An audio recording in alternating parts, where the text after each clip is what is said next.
높여면서 네. 베테랑 변호사님이셨던 조원희 변호사님을 초대했습니다. 영광입니다. 이 좋은 자리에 불러주셔서. 얼리 얼라터? 네. 라는 별칭을 가지고 있으신 변호사님이신데 네. 어떤 사람일까요? 저는 사실은 어떤 사람일까 생각해 보면 이제 변호사를 제가 한 20년을 넘게 하다 보니까 제가 추구하고 계속 놓지 않고 있는 거는 두 가지의 전문성. 그러니까 내가 돈을 벌고 가정을 꾸려야 되는 그 전문성하고 내가 이 사회에 어떻게 기여할 거냐 하는 그 두 가지 전문성 사이에서 이제 계속 고민하고 있다는 거하고 세상이 워낙 빠르게 움직이고 있기 때문에 방향성을 찾고 싶다.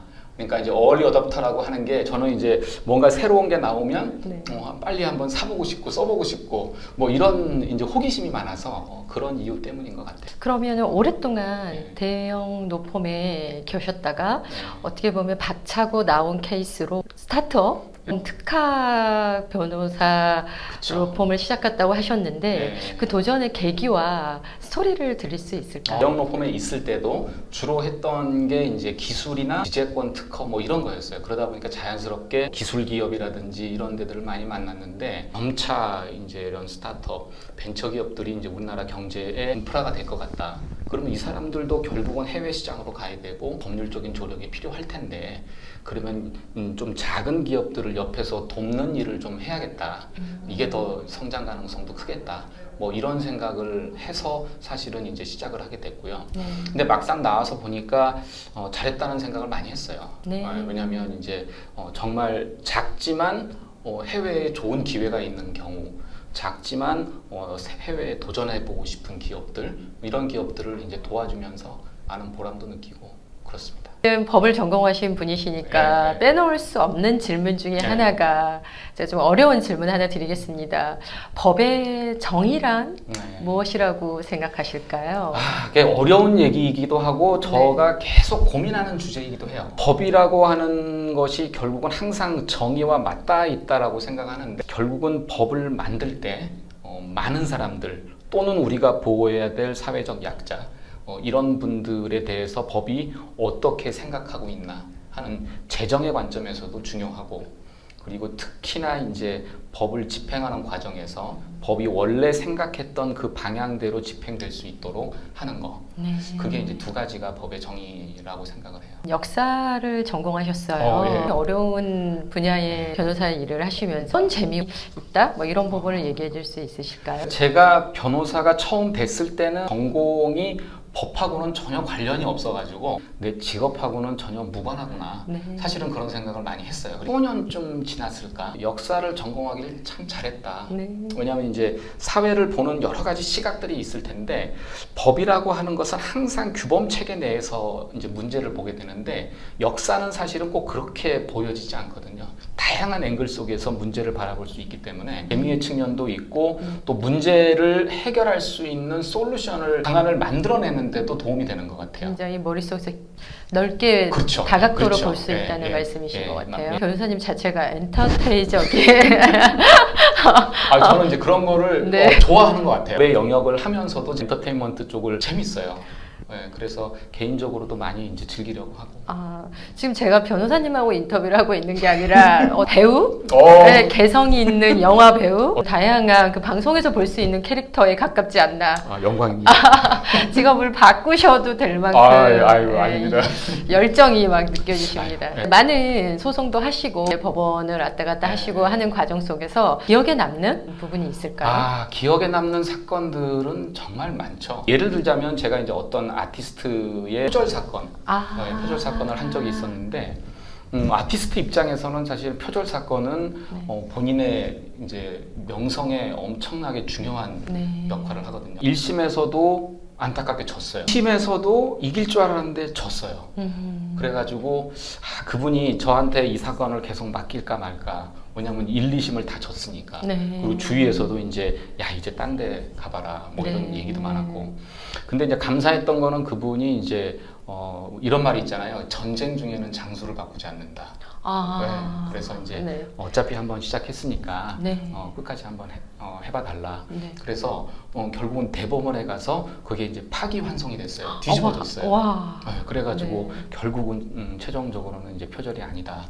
이렇게 판단이 돼가지고 의뢰인 쪽에서도 굉장히 리스크를 그렇죠. 감수해가면서 결단을 네. 잘해주신 덕분에 그렇죠. 저는 너무 감사하죠. 네, 네. 그 믿음으로 마지막에 좋은 결과를 네, 안겨드린 네, 게 와. 지금은 이제 그런 걸 다 같이 겪으면서 네. 일종의 뭐 한 가족 같은 느낌이죠. 결과를 네, 대법원에서 파기환송을 받기까지 어떤 노력을 하신 거예요? 이분이 나한테 네. 이렇게까지 맡겨줬는데 네. 내가 어떻게든 이걸 이겨야 된다. 네.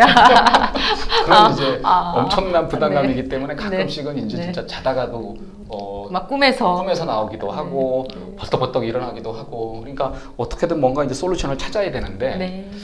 근데 그때는 그런 것들이 참 힘든데 네. 또 지나고 나면 이렇게 또 얘기할 수 있는 네. 또 추억이 되고 네. 그게 어떻게 보면은 변호사를 하는 또 이유이기도 한 것 같아요. 요즘 공정과 네. 상식이 통하는 세상, 많은 사회 정치 분야에서 최근에 굉장히 화두가 되고 있습니다. 네. 공정과 상식이 가장 중요한 법의 중심이 되려면은 변호사님으로서 어떻게 하면 좋을까? 이런 생각이 있을까요? 공정과 상식이 통하는 사회라고 하는 가장 밑바탕에는 법치주의. 네. 법으로 우리가 합의해서 만들어 놓은 것에 대해서는 우리가 스스로 지켜야 되고 그래서 어떤 사람은 뭐 A라는 얘기를 할 수도 있고 B라는 얘기도 할 수 있고 의견은 다를 수 있어요. 근데 이 토대를 가지고 싸움을 하게 되면은 뭔가 새로운 좋은 결과가 나올 수 있는데 이 토대가 흔들려 버리면 안 되는 거죠. 저는 그래서 사회가 공정과 상식으로 나가는 데 있어서 가장 중요한 밑바탕 중에 하나는 우리가 서로 합의해서 만든 기본 질서들, 이 질서가 잘 지켜져야 된다는 거. 우리가 뭐 가장 중요한 질서라고 하는 것은 결국 헌법에서 얘기하는 뭐 자유민주주의의 가치, 뭐 평등의 가치, 인권의 가치 이런 것에 대한 사회적인 합의가 조금 더 공고해졌으면 좋겠다. 뭐 이런 생각을 해요. 네. 그럼 법의 테두리에서 네. 어떤 제도와 서포터가 있다면 더 좋은 세상을 만들어가는데 좋겠다. 평소에 변호사님으로서 해봤던 생각이나 뭐 아이디어, 네. 제안 같은 게 있을까요? 참 어려운 질문이에요. 저도 네. 변호사를 하면서 내가 변호사로서 어떤 기여를 할 거냐라고 봤을 때 개인적인 차원에서 할 수 있는 것들은 많이 있었지만 그런 이제 조금 더 근본적인 이슈들에 대해서는 참 해답을 찾기가 좀 어려웠어요. 네. 근데 저는 어떤 생각을 했냐면 우리 사회가 누구를 존중하느냐, 누구를 존경하느냐라고 하는 관점에서 봤을 때 우리 사회의 아주 근본적인 가치에 대해서 정말 목숨을 걸고 지키는 사람들. 네. 뭐 얼마 전에 소방 현장에서 돌아가시는 분도 계시고 기본적인 시스템을 만들기 위해서 네. 자기 생명을 던지는 분들이거든요. 네. 그런 사람들이 존중받는 사회, 네. 그리고 그런 사람들을 존중해 줄 수 있는 사회가 네. 사실은 하나의 출발점이지 않을까. 공익 활동에 네. 어떤 활동이 계시고 그 활동을 지향하시는 특별한 이유가 있을까요? 사회를 위한 일을 했으면 좋겠다라는 생각이 있었고 저희가 지금 현재는 저희 법인에서 뭐 매출의 5% 정도를 공익 활동을 위해 써요. 그래서 뭐 장애인을 위한 기술 공모전 이런 것도 개최하기도 하고 여러 사회 단체들 중에서 법적인 제도적인 개선이 필요한 것들을 저희가 재정적으로 돕고 또 변호사가 실무도 같이 돕는 경우도 있고 인권 활동 관련된 소송들부터 해서 환경도 저희가 매출의 1%를 하여튼 공익 활동은 저희가 할 수 있는 범위 내에서 네. 되게 다양하게 하고 있는 것 같아요. 작년에 이제 코로나 있으면서 매출이 좀 떨어져서 이거 우리 이거 해야 되나 말아야 되나 사실 갈등이 있었는데 어차피 우리가 이거 위해서 법인 만들었는데 어렵다고 안 하면 또 다음에도 못하지 않겠냐. 그래서 네. 사실은 그냥 이제 지출하고 네. 했는데 다행히 또 잘 넘어갔고요. 네. 하여튼 그럼 왜 그렇게 하느냐라고 이제 가끔씩 또 여쭤보시는데 제 스스로 생각하는 인생의 목표라 그럴까요? 비전이라 그럴까요? 그런 것도 있었고 조금 이제 우울한 얘기긴 합니다만 남동생이 이제 먼저 하늘나라에 갔는데 그 동생이 이제 마지막에 저한테 많은 것들을 겪었지만은 하늘나라 갈 때가 되니까 여러 가지 아쉬운 것 중에 하나가 내가 뭔가 의미 있는 일을 많이 못했던 것 같다. 그래서 형이 이제 남아 있으면서 자기가 못했던 그 일을 좀 더 해줬으면 좋겠다. 네. 라고 하는 그런 얘기를 동생이 했어요. 네. 그래서 좀 더 그전보다도 더 이거를 이제 나만의 일이 아니라 동생의 일까지도 같이 생각해서 해야겠다 네. 하는 그런 좀 마음도 있고 그랬습니다. 그 의미를 깊게 담아서 네. 잘 새기고 계신 것 같아요. 네, 그렇게 해보려고. 살면서 가장 중요한 게 사람들이 포인트가 많이 있잖아요. 네, 뭐 네. 성공, 명예, 의미를 두는 네. 일, 뭐 여러 가지가 있는데 가장 행복감을 느끼는 것 중에 말씀하셨던 것처럼 의미를 두는 삶, 행복한 삶에 근접한 삶이 아닌가라는 생각을 그럴 것 같아요. 로펌을 운영하시면서 네. 지금 굉장히 힘든 부분이 많으시다고 하셨는데 네. 그럴 때 스트레스를 어떻게 해소를 하시나요? 전국을 조금 돌아다녀요. 가끔씩 이제 저는 바닷가를 좋아하고 뭐 서핑도 좀 좋아하고 그러거든요. 가게 된 계기는 너무 힘드니까 네. 조금 뭔가 리프레시를 하기 위해서 가는 건데 네. 가보면 정말 좋아요. 최근에 네. 맡으신 일 중에서 어떤 일이 있으시고 예.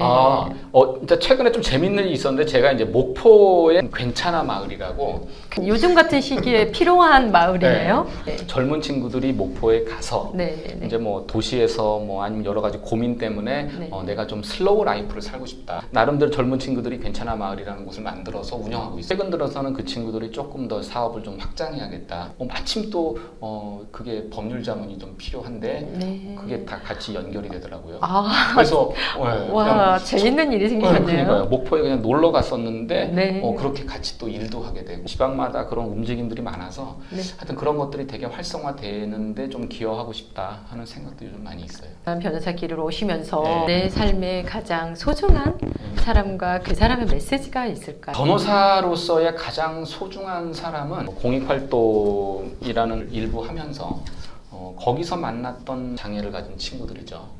자신을 그 친구들한테 맞춰보게 되는 것 같아요. 내가 뭔가 의미 있는 일을 한다고는 하지만 혹시 이게 가식은 아니냐. 네. 하여튼 그 친구들을 통해서 제가 참 많은 갈등도 하게 되지만 도전도 받게 되고 그러니까 이 친구들이 나를 지켜주는 사람이구나 하는 생각들을 많이 하게 돼요. 다른 쪽으로는 없으실까요? 고객 중에서 네, 소중한 분들은 있죠. 사업을 처음 하는 거니까 네. 과연 나한테 누가 일을 맡길까 그런 고민들을 하게 되거든요. 끝까지 간다 네. 하면서 이제 처음에 이런 고문 계약이라고 네. 그런 계약을 해준 이제 고객들이 몇 분 계시는데 네. 그런 분들이 또 저한테는 천사와 같은 분들. 로펌을 이끄시면서 딜라이트만이 슬로건이 있을까요? 우리가 이제 생각하는 키워드가 세 가지가 있거든요. 네. 근데 하나는 이노베이션. 이제 뭐 다들 다 마찬가지지만 우리는 어떻게 하면 법률 서비스를 바꿀 건가? 왜냐하면 법률 서비스라는 게 뭐 벌써 몇십 년째 사실은 거의 변화 없이 진행되고 있어서 네. 어떻게 하면 법률 서비스를 혁신할 것인가? 그 다음에는 저희는 밸류예요. 물어보면 그 질문에 대한 답을 주는 게 아니라 질문주는 고객에게 우리가 어떤 가치를 만들어낼 거냐. 에 대해서 조금 더 고민을 많이 해요. 그러니까 그게 결국은 문제를 어떻게 하면 내가 아예 풀어낼 거냐, 밸류를 만들어가는 거. 그다음에 세 번째가 사회적인 기여죠. 로펌으로서 어떻게 하면은 우리가 사회에 의미 있는 역할을 할 거냐. 세 가지 키워드고 저희의 목표이기도 합니다. 이제 디지털 시대이기 때문에 네. 디지털적으로 네. 어떤 부분일까요? 전자계약 서비스라고 하는 거를 이제 하고 있고요. 회사 정관을 넣으면 네. 인공지능이 알아서 AI가 해주나요? 그렇죠. 이제 이거는 어떻고 이게 리포트가 나온다거나 블록체인을 기반으로 해서 전자계약 서비스를 만들었기 때문에 네. 이제 뭐 지금은 개발 중이긴 합니다만은 계약이 자동적으로 이행되는 그런 시스템도 지금 만들고 있고 뭐 여러 가지 이제 새로운 시도들을 한번 해보고 있어요. 많은 꿈나무들이 네. 꿈을 키우는 나도 변호사를 꿈으로 도전할 수 있게끔 어떤 키워드, 로드맵이 있을까요? 저는 이제 모든 젊은 친구들한테 하여튼 도전해라 네. 하는 얘기를 이제 계속 해요. 네. 그러니까 내가 예를 들어서 뭔가를 성취하는 경험을 해야 되는데 네. 그 성취하는 경험이 결국은 도전을 통해서 네. 얻어지는 것 같고 네. 그게 이제 뭐 변호사든 아니든 네. 사실 그런 도전이 없이 얻어지는 건 없는 것 같고요. 사회를 보는 눈을 좀 키우라는 얘기를 좀 해드리고 싶고 그리고 이제 많이 읽어라 라고 하는 얘기들을 많이 해요. 사실 말과 글로서 이제 결과물을 만들어내는 직업이다 보니까 내가 그 사이에 얼마나 많이 읽고 썼느냐가 또 이제 결과물에 많은 차이가 있어요. 근데 그게 하루아침에 되지는 않더라고요. 네. 오랜 기간 또 준비가 필요하기 때문에 하여튼 만약에 이제 그런 쪽을 꿈꾼다고 하면은 저는 그런 얘기들을 많이 해줍니다. 현재 코로나로 많은 변화도 있지만 다른 부분에서도 뭐 기후 환경이 이슈가 네. 많이 되고 네. 있어요. 전 세계적으로 향후 미래에 이런 법이 생기면 이런 네. 불확실한 상황에 네. 좋을 거다. 아이디어나 그런 부분이 참 있을까요? 어려운 질문이고 네네. 정말 필요한 질문이에요. 법이라고 하는 건 되게 사회 변화보다 늦습니다. 사회가 변화가 될 때 그 네. 이후에야 비로소 법은 그러면 우리가 이렇게 보니까 이게 필요하겠다. 지금 말씀해 주신 대로 워낙 사회가 어떻게 나갈지 방향을 모를 때는 네. 사실 법이 최소한 우리 이거는 지키자라고 먼저 사회에 제시할 수도 있어야 된다라고 생각을 하고요. 네. 저도 지금 어떨 때는 후손들이 어떻게 되는 거야? 네. 라고 생각하는 게 환경 문제. 네. 그리고 인공지능이라든지 이런 네. 이제 그 기계 기술의 발전. 그러니까 AI다라고 하면 그 좋은 기술, 기술을 통해서 산업을 발전시키고 돈 벌고 네. 라고 하는 데만 생각하는 게 아니라 네. AI가 우리 삶에 어떤 의미가 있는지 네. 조금 더 근본적인 질문, 철학적인 질문도 해보면서 이 사회의 나가는 방향도 같이 얘기를 해보고 그래서 그 부분들을 법이라는 영역이 조금 더 선제적으로 사회의 방향성을 제시할 수 있어야 앞으로가 조금 더 의미가 있고 우리가 같이 살만한 곳이 되지 않을까라는 생각이 듭니다. 되게 좋은 말씀을 해주셨네요. 네. 앞으로의 꿈과 또 계획 어떤 부분이 있을까요? 화두로 생각했던 것은 건강한 조직은 성장한다. 이 서스테이너블 하는 거. 네. 그러니까 지속 가능한 거. 그런 조직이 돼야 사실 의미가 있는 거거든요. 네. 그래서 가장 큰 목표라고 하면은 지금 생각하고 있는 그 방향성이 뭐 약간 바뀔 수는 있지만 10년, 20년 갈 수 있도록 만드는 거. 사회활동, 공익활동 하는데 네. 최대한 우리가 전문성을 지켜서 네. 고도의 수익률을 만들어서 네. 이걸 그대로 한번 지켜가 보자 라고 하는 게 또 하나의 목표이기도 하고 네. 현실적인 비전은 네. 저희는 이런 스타트업이나 벤처 기업을 지원하는 로펌으로서는 아시아 1등이 된다 라고 하는 게 이제 가장 눈에 보이는 목표입니다. 국가 네. 제도의 그늘에서 소외되는 사람이 없도록 네. 공익의 최우선의 가치를 두시는 스스로 스타트업을 지향하는 노펌의 네. 딜라이트 그리고 아시아의 1등을 꿈꾸는 그 꿈이 실현되시길 조원희 변호사님을 진심으로 응원드립니다. 오늘 인터뷰에 응해주셔서 진심으로 감사드립니다. 네, 고맙습니다.